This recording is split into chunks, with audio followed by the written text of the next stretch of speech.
네, 오늘 우리가 함께 나눌 말씀은 사도행전 17장 16절에서 34절까지 말씀입니다.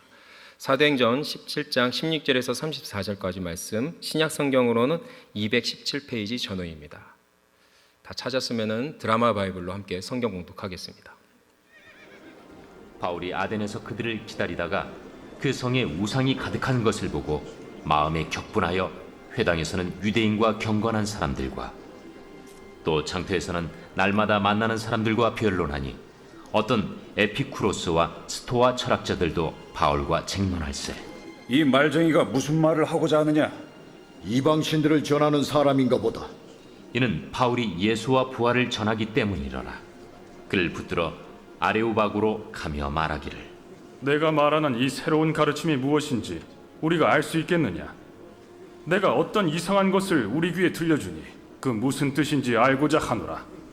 하니 모든 아덴 사람과 거기서 나그네 된 외국인들이 가장 새로운 것을 말하고 듣는 것 이외에는 달리 시간을 쓰지 않음이더라. 바울이 아레오바구 가운데 서서 말하되, 아덴 사람들아, 너희를 보니 범사에 종교심이 많도다. 내가 두루 다니며 너희가 위하는 것들을 보다가 알지 못하는 신에게라고 새긴 단도 보았으니, 그런즉 너희가 알지 못하고 위하는 그것을 내가 너희에게 알게 하리라. 우주와 그 가운데 있는 만물을 지으신 하나님께서는 천지의 주제시니 손으로 지은 전에 계시지 아니하시고 또 무엇이 부족한 것처럼 사람의 손으로 섬김을 받으시는 것이 아니니, 이는 만민에게 생명과 호흡과 만물을 친히 주시는 이심이라. 인류의 모든 족속을 한 혈통으로 만드사 온 땅에 살게 하시고 그들의 연대를 정하시며 거주의 경계를 한정하셨으니, 이는 사람으로 혹 하나님을 더듬어 찾아 발견하게 하려 하심이로되, 그는 우리 각 사람에게서 멀리 계시지 아니하도다. 우리가 그를 힘입어 살며 기동하며 존재하느니라. 너희 시인 중 어떤 사람들의 말과 같이 우리가 그의 소생이라 하니, 이와 같이 하나님의 소생이 되었은즉 하나님을 금이나 은이나 돌에다 사람의 기술과 고안으로 새긴 것들과 같이 여길 것이 아니니라. 알지 못하던 시대에는 하나님이 간과하셨거니와 이제는 어디든지 사람에게 다 명하사 회개하라 하셨으니, 이는 정하신 사람으로 하여금 천하를 공의로 심판할 날을 작정하시고 이에 그를 죽은 자 가운데서 다시 살리신 것으로 모든 사람에게 믿을 만한 증거를 주셨음이니라. 그들이 죽은 자의 부활을 듣고 어떤 사람은 조롱도 하고 어떤 사람은 이 일에 대하여 내 말을 다시 듣겠다. 이에 바울이 그들 가운데서 떠나매 몇 사람이 그를 가까이하여 믿으니, 그 중에는 아레오바구 관리 디오누시우와 다말이라 하는 여자와 또 다른 사람들도 있었더라. 아멘. 네, 오늘 본문을 가지고 바울의 아레오바구 설교라는 제목으로 함께 은혜를 나누고자 합니다. 오늘 본문은 바울의 2차 전도 여행 중에 아덴이라는 도시, 즉 아테네에서 일어난 이야기입니다. 그동안 바울 일행은 빌립보에서 그리고 데살로니가에서 복음을 전하다가 큰 핍박을 당했습니다. 그 후 베레아로 이동해서 복음을 전했는데 이곳에서도 유대인들에게 핍박을 당하며 소동이 일어납니다. 이에 바울은 먼저 배를 타고 아덴이라는 도시로 피신을 합니다. 그리고 오늘 본문이 시작됩니다. 오늘 본문 16절에서 21절을 보면은 바울은 아덴에 혼자 머물고 있었습니다. 너무 급하게 피신하다 보니까 일행들이 아직 도착하지 않았습니다. 이에 바울은 기다리면서 아덴 도시를 둘러보기 시작합니다. 그런데 그 도시를 둘러볼수록 바울의 마음에 격분이 일어났습니다. 분노가 일어났다라는 뜻입니다. 왜 그랬을까요? 그 이유는 아덴에 우상들이 가득했기 때문입니다. 자료를 찾아보니 그 당시 아덴은 공식적인 우상들만 무려 300개가 넘게 세워져 있었다고 합니다. 그리고 거리마다 그 우상들을 숭배하기 위해 세워진 신전들이 가득했다고 합니다. 즉 아덴은 겉으로 보기에는 헬라 문화의 중심지면서 가장 발전된 도시였지만 영적으로는 그 어느 도시보다 타락하고 매우 부패한 곳이었습니다. 이에 바울은 아덴에 있는 회당에 들어가서 복음을 전하기 시작합니다. 그뿐만 아니라 시장터, 거리에도 나가서 만나는 사람마다, 즉 순수한 이방인들에게 복음을 전하며 변론을 했습니다. 그렇게 날마다 복음을 전하자 그 당시 대표적인 철학 사상가들이었던 에피쿠로스 학파와 스토아 학파 사람들과 만나서 논쟁을 하게 되었습니다. 이 사람들은 바울을 향해 말쟁이라고 불렀습니다. 이 말쟁이라는 단어는 시장에서 음식 쓰레기나 줍는 사람이란 뜻입니다. 즉 아덴 사람들은 바울을 아주 경멸하고 비하하면서 보고 있었던 것이죠. 그러면서도 그 바울의 가르침에는 계속해서 관심을 갖고 궁금해했었습니다. 이에 아덴 사람들은 바울을 당시 공식 토론장이었던 아레오바고 언덕으로 데리고 갑니다. 그리고 그곳에서 다시 예수에 대해서 설명해 달라고 요청을 합니다. 이에 바울은 설교를 시작합니다. 오늘 본문 22절에서 23절을 보면은 사도 바울은 먼저 아덴 사람들에게 범사에 종교심이 많다는 것을 칭찬합니다. 그리고 너희가 알지 못하며 숭배하는 그 신에 대해서 내가 알려주겠다라고 말을 합니다. 이는 아덴 사람들의 우상 숭배를 인정하거나 타협하는 것이 아닙니다. 앞서 나눴듯이 아덴 사람들은 바울이 전한 복음에 대해서 적대적인 반응을 갖고 있는 사람들이 있었습니다. 사도 바울은 이런 분위기를 고려하고 존중해서 저들의 관심사를 최대한 이끌어내기 위해서 호의적으로 지금 설교를 시작하고 있는 것입니다. 그리고 오늘 본문을 보면은 그 내용이 굉장히 많습니다. 그렇기 때문에 간략하게 세 가지로 나눠서 보려고 합니다. 그리고 이를 통해서 주님이 주시는 메시지를 함께 깨닫고 은혜 받는 시간이 되길 간절히 소망합니다. 먼저 사도 바울은 하나님만이 참 신이다라고 밝힙니다. 오늘 본문 24절에서 25절의 말씀을 함께 읽도록 하겠습니다. 시작.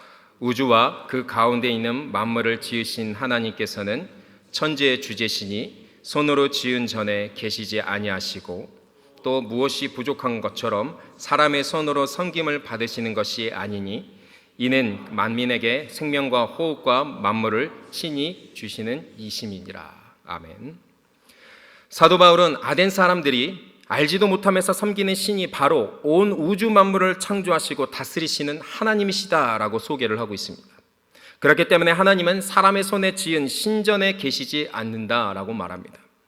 또한 하나님은 무언가 부족해서 사람의 섬김을 받아야 하는 존재가 아니라고 합니다. 오히려 모든 사람들에게 생명과 호흡과 만물을 친히 주시는 절대 주권자라고 설명을 합니다.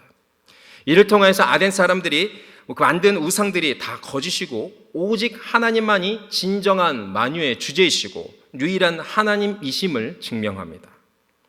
이후 사도 바울은 하나님이 인류 역사를 주관하시고 인격적이신 분이다라고 소개를 합니다. 오늘 본문 26절에서 29절의 말씀을 함께 읽도록 하겠습니다. 26절에서 29절의 말씀입니다. 시작. 인류의 모든 족속을 한 혈통으로 만드사 온 땅에 살게 하시고 그들의 연대를 정하시며 거주의 경계를 한정하셨으니 이는 사람으로 혹 하나님을 더듬어 찾아 발견하게 하려 하심이로되 그는 우리 각 사람에게서 멀리 계시지 아니하도다. 우리가 그를 힘입어 살며 기동하며 존재하느니라. 너희 시인 중 어떤 사람들의 말과 같이 우리가 그의 소생이라 하니 이와 같이 하나님의 소생이 되었은즉 하나님을 금이나 은이나 돌에다 사람의 기술과 고안으로 새긴 것들과 같이 여길 것이 아니니라. 아멘. 그 당시 아덴 사람들은 자신을 아테네 문명의 본토 사람으로서 특별한 존재라고 여겼습니다. 다른 민족보다 자신들이 더 우월하다라는 자부심이 있었습니다. 이에 대하여 사도 바울은 모든 인류는 하나님이 지으신 한 혈통, 즉 아담을 통해서 이어져 왔다라고 설명을 합니다.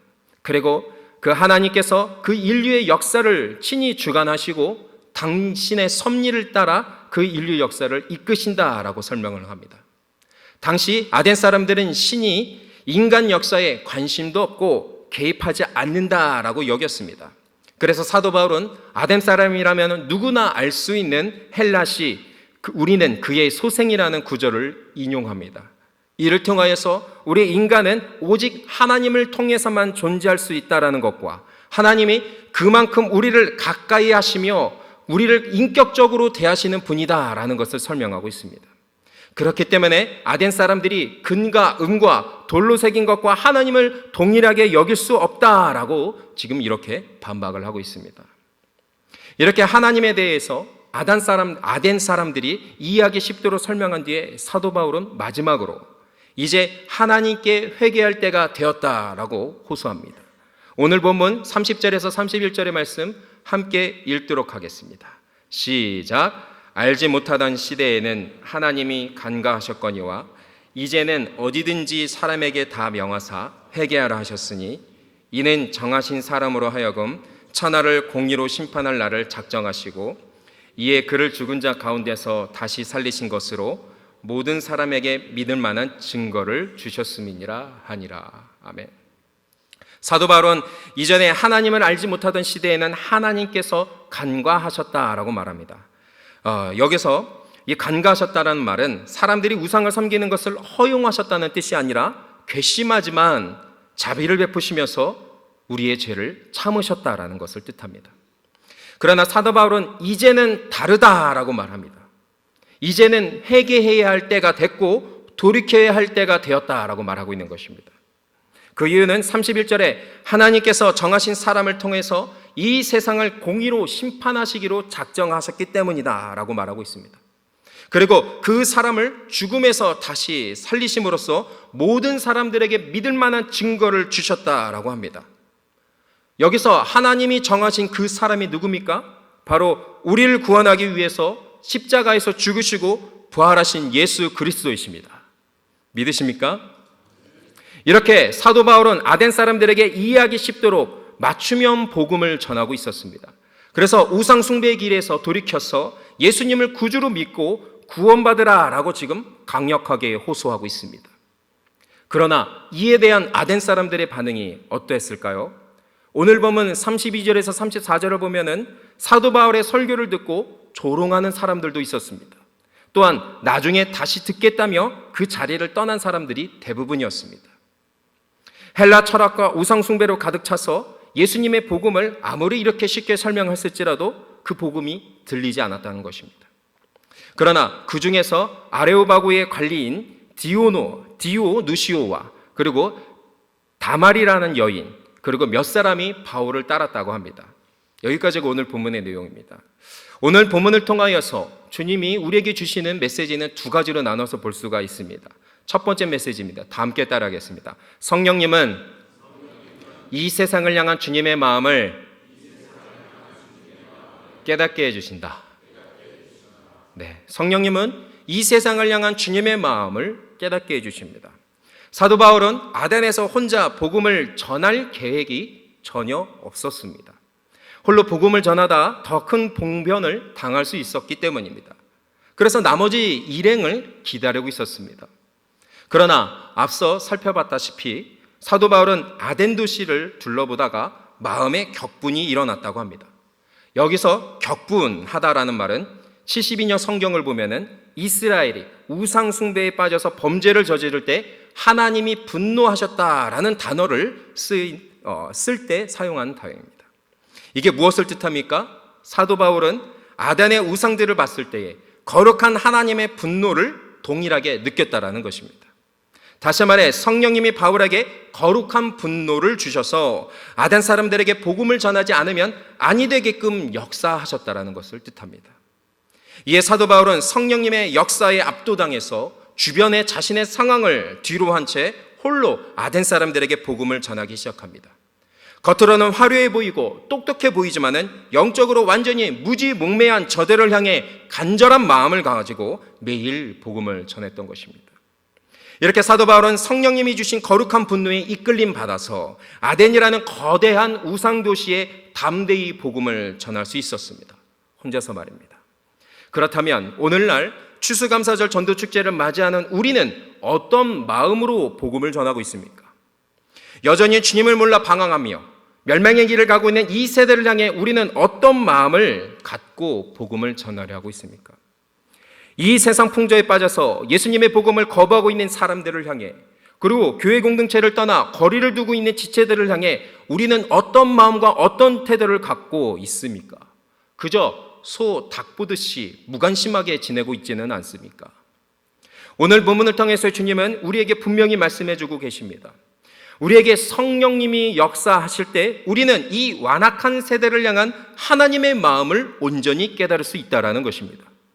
이 교만하고 무지몽매한 세대를 향해서 온전히 이해할 수 있고 품을 수 있는 마음을 가질 수 있다는 것입니다. 그러므로 우리 함께 이 전도축제 기간에 그냥 이벤트성으로 전도하는 것이 아니라 우리에게 성령님이 역사하셔서 이 세상을 향한 주님의 마음을 온전히 깨닫는 저와 여러분이 되길 간절히 소망합니다. 그리고 영적 어둠에 빠져 있는 이 세상을 향해 무관심했던 소, 닭보듯 했던 우리의 모습을 반성하고 회개하는 저와 여러분이 되길 간절히 소망합니다. 그래서 사도 바울처럼 성령님이 주시는 마음, 거룩한 격분이 우리에게 일어남으로써 이 세상을 향해, 이 세대를 향해 복음을 전하지 않으면 아니 되게끔 변화되는 저와 여러분이 되길, 그래서 그 영혼을 반드시 찾아가 복음을 전하는 저와 여러분 되길 간절히 소망합니다. 오늘 본문을 통해서 주님이 주시는 두 번째 메시지는 다음과 같습니다. 다 함께 따라 보겠습니다. 성령님은 순종하는 자에게 최선의 열매를 맺게 해주신다. 네, 그렇습니다. 성령님은 순종하는 자에게 최선의 열매를 맺게 해주십니다. 어떤 학자들은 이 사도 바울이 아덴에서의 전도 사역을 실패했다라고 평가하는 사람들이 있습니다. 바울의 설교를 듣고 회심한 사람들이 몇 명 되지 않기 때문이라는 것이죠. 그러나 사도 바울은 이 아덴 사람들에게 복음을 전하기 위해서 최선을 다했습니다. 아덴 사람들의 종교심을 활용하고 이들에게 즐겨 사용했던, 이들에게 유명했던 헬라식까지 인용하면서 이들의 눈높이에 맞춰서 복음을 전했습니다. 저들의 교만한 태도와 조롱까지 하는 그 모습이 있을지라도, 그 모습을 보면서 가망이 없어 보일지라도 사도 바울은 포기하지 않고 성령님께 순종하며 최선을 다해 복음을 전했습니다. 그래서 디오누시오와 다마리 그리고 몇 사람이 회심하게 된 것이죠. 유대 역사가 유세비우스의 자료에 따르면 이 회심한 사람 중에 디오누시오가 후에 최초의 아덴 교회의 감독이 된다고 합니다. 이처럼 성령님은 사도 바울의 최선의 순종을 통하여서 최선의 열매를 맺게 해주셨습니다. 만약 사도 바울이 저 아덴 사람들의 거부 반응을 보고 복음을 전하는 것을 중도에 포기했다면 이 아덴 지역은 어떻게 되었을까요? 그 땅에는 교회가 세워지는 일이 절대로 일어나지 않거나 그 일이 아주 무기한 연기되었을 것입니다. 그렇습니다. 하나님의 평가 기준은 우리의 평가 기준과 다릅니다. 우리가 원하는 열매 맺는 시기와 하나님이 열매 맺는 시기는 다릅니다. 오늘날 성령님은 우리에게 동일하게 이 가망이 없어 보이는 곳에 복음을 전하라고 하십니다. 이렇게 해서 무슨 열매가 있겠는가? 이게 다 무슨 소용이 있는가? 동남비 아닌가? 인력 낭비 아닌가? 라고 그곳에서 이렇게 우리가 생각하고 있을 때에 그럼에 불구하고도 그런 곳에 주님은 우리가 가서 복음을 전하기를 원하십니다. 그리고 우리를 통하여서 복음의 열매를 반드시 맺기를 원하십니다. 그러므로 우리 함께 이 전도 축제를 우리 눈에 보이는 열매만 쫓는, 그래서 담임 목사님께서 주일에 설교하셨던 것처럼 겉으로 잎만 무성한 무화과 나무 같은 행사로 보내는 것이 아니라 가망 없어 보이는 그 영혼에게 복음의 씨앗을 최선을 다해 뿌리는 저와 여러분 되기를 간절히 소망합니다. 지금 당장 몇 명을 전됐다는 것으로 이 전도축제 기간을 평가하는 것이 아니라 하나님 때를 기다리며 가망 없는 우리의 인생도 구원하신 그 주님의 놀라운 복음의 능력을 의지함으로써 그 가망 없어 보이는 영혼들에게 포기하지 않고 최선을 다해서 복음을 전하는 저와 여러분이 되길 간절히 소망합니다. 그래서 주님이 바라시는 그 믿음과 인내의 열매를, 순종과 영혼권의 열매를 이 땅에 주님이 다시 오실 때까지 최선을 다해서 맺어가는 우리 성만교회 공동체 모두가 되시기를 예수님의 이름으로 간절히 기도합니다.